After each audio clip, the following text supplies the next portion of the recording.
Hello everyone, સ્વાગત છે તમારું અર્ચનાની વાનગીમાં। તો આજે હું અહીંયા એક ખીચુની રેસીપી તમારી સાથે શેર કરીશ, પરંતુ અહીંયા ખીચું છે એ એકદમ અલગ ફ્લેવરમાં બનાવવાની છું અને ફ્લેવર છે એ લસણની ફ્લેવરનું હું આજે અહીંયા ખીચું બનાવીશ। જો તમે આ લસણની ફ્લેવરનું ખીચું એકવાર બનાવીને ટેસ્ટ કર્યો તો તમે જે રેગ્યુલર ખીચું બનાવીને ખાતા હોય છો એ પણ તમે ભૂલી જશો, એવું ટેસ્ટી બને છે। જો તમને પણ ખીચું પસંદ હોય તો એકવાર આ રીતે ફ્લેવરમાં બનાવીને ચોક્કસથી ટ્રાય કરજો।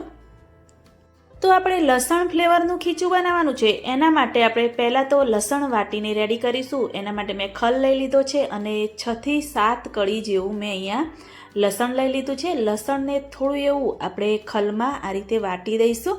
જો તમારે વાટવું ન હોય તો તમે ઝીણા ઝીણા એવા ટુકડા કરીને પણ કરી શકો છો અને મિક્સરમાં પણ પીસીને તમે લસણનો ઉપયોગ કરી શકો છો।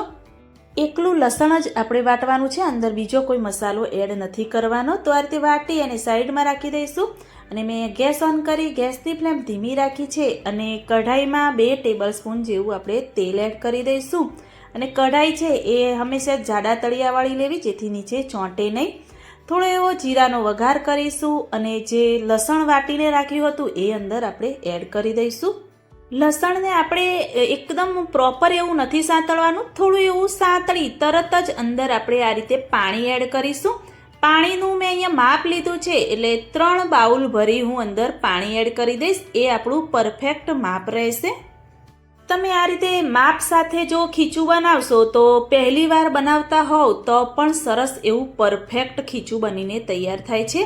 તો ટેસ્ટ અનુસાર આપણે અંદર મીઠું એડ કરી દઈશું અને થોડું તીખાશ જેવું હું બનાવવાની છું, તો લીલા મરચાં મેં અહીંયા 2 ઝીણા એવા સમારીને અંદર એડ કરી દીધા। તમારે જેવું તીખું જોઈએ એ રીતે તમારે લીલા મરચાંનો ઉપયોગ કરવાનો।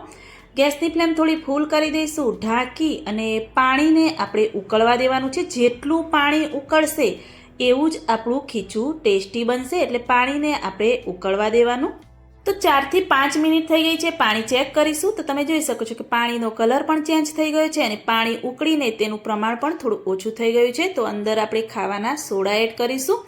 સોડા છે એકદમ ચપટી એવા જ આપણે એડ કરવાના અને ગેસની ફ્લેમ સોડા એડ કરો ત્યારે ધીમી રાખવાની અને આ રીતે થોડું એવું ફરીથી ઉકળવા લાગે એટલે આપણે અંદર લોટ એડ કરીશું અને જે આપણે વાડકીના માપ પ્રમાણે પાણી લીધું હતું એ જ માપ પ્રમાણે આપણે 1 વાડકી ભરી ચોખાનો લોટ લઈ લેવાનો અને ચોખાનો લોટ 1 વાડકી અને 3 વાડકી પાણી એ આપણું પરફેક્ટ માપ છે।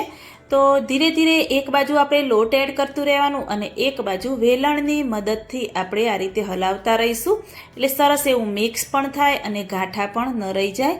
અને આ રીતે તમે જ્યારે લોટ એડ કરો ત્યારે ગેસની ફ્લેમ છે એકદમ મીડિયમ રાખવા દે અને આ રીતે સ્પીડમાં બધું સરસ એવું આપણે મિક્સ કરી દેવાનું।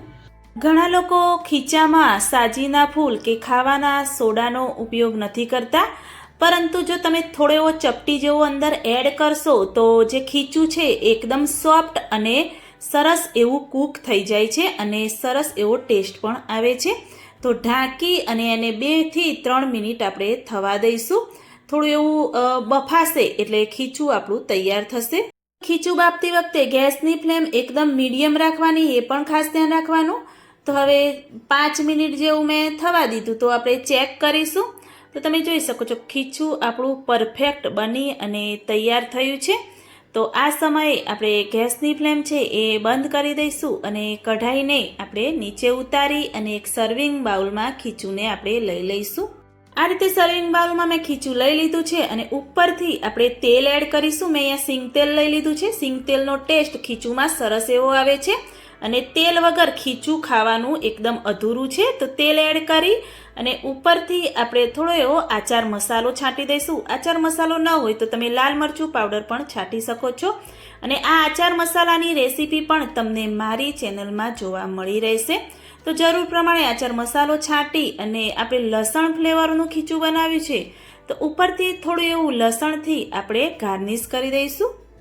તો કોને કોને ખીચું પસંદ છે એ પણ મને કમેન્ટમાં જરૂરથી બતાવજો અને તમે પણ મારી આ અલગ ફ્લેવરની લસણિયા ખીચુની રેસીપી એકવાર ઘરે ચોક્કસથી ટ્રાય કરજો. જો એકવાર ટ્રાય કર્યો તો વારંવાર ખાશો બનાવીને, એવું ટેસ્ટી બને છે. જો તમને મારી આ રેસીપી સારી લાગે તો મારી ચેનલને લાઇક, શેર, કમેન્ટ કરજો. મળીએ કોઈ એક નવા વિડીયો સાથે, નવી માહિતી સાથે. ત્યાં સુધી